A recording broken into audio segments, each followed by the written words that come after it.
Good morning, friends. We're on chapter 16, Pain and the Pro Wrestler, Seattle, Washington.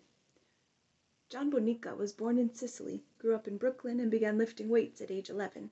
In college in Long Island and New York, he was a star collegiate wrestler. He earned his way through college and medical school as a pro wrestler.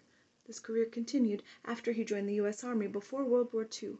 When a higher-up told him that pro wrestling was unbecoming of an officer, he donned a mask to hide his identity, and became the Masked Marvel, touring with carnivals and wrestling as many as 20 people in a day.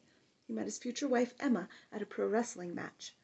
Pro wrestling also proved important to his future work. It partly disabled Bonica and bequeathed him lifelong chronic pain from torn hip joints, shoulder injuries, multiple rib fractures, and excruciating cauliflower ears like 2 baseballs that required plastic surgery. Working 15 to 18 hours a day, he told People magazine in 1977, kept the pain at bay. Watching his wife go through searing pain in childbirth in 1943 set Bonica on his career as an anesthesiologist.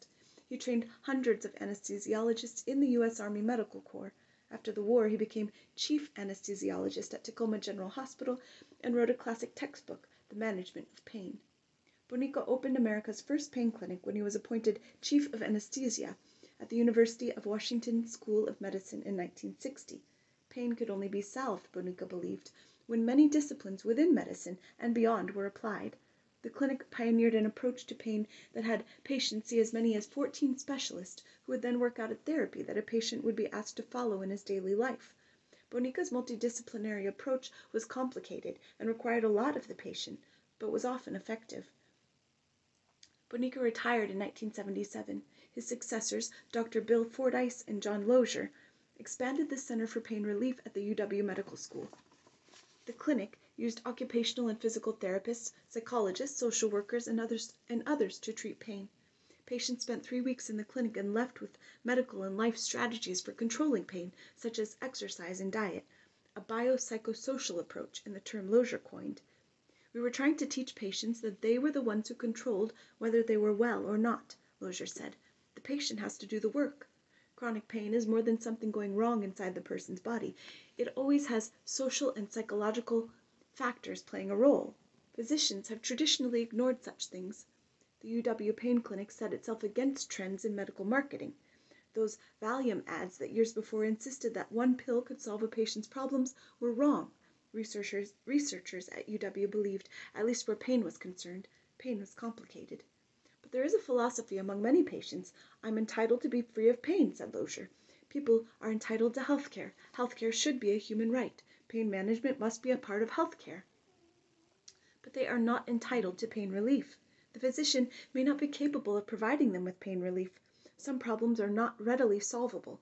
A patient is entitled to reasonable attempts to relieve the pain by reasonable means. You're not entitled to pain relief any more than you're entitled to happiness. But usually the patient says, I come to you, the doctor, fix me. They treat themselves like an automobile.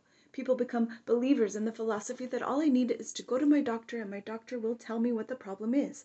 That attitude has been fostered by the medical community and big pharma. The population wants to be fixed overnight. This is the issue we addressed with chronic pain patients. They have to learn it's their body, their pain, their health. The work is done by them. Bonica's protégés at the University of Washington were suggesting a comprehensive approach to treating pain, in which opiates played only a small role. By the early 1990s, hundreds of clinics in America followed the UW model. Yet, almost from the beginning, insurance companies balked. In time, they stopped funding crucial parts of multidisciplinary treatment that weren't strictly medical, physical, occupational, and psychological therapy in particular. Lozier and his staff battled them incessantly. He would show the companies that the patients became healthier, and this saved the companies money in the long run. But the people making the funding decisions have nothing whatsoever to do with health, Lozier said. They were more and more restrictive in what they would pay for. Thus, doctors were increasingly deprived of some crucial tools to treat that pain, just as patients were taught to believe that they had a right to pain relief. Have a good day, friends.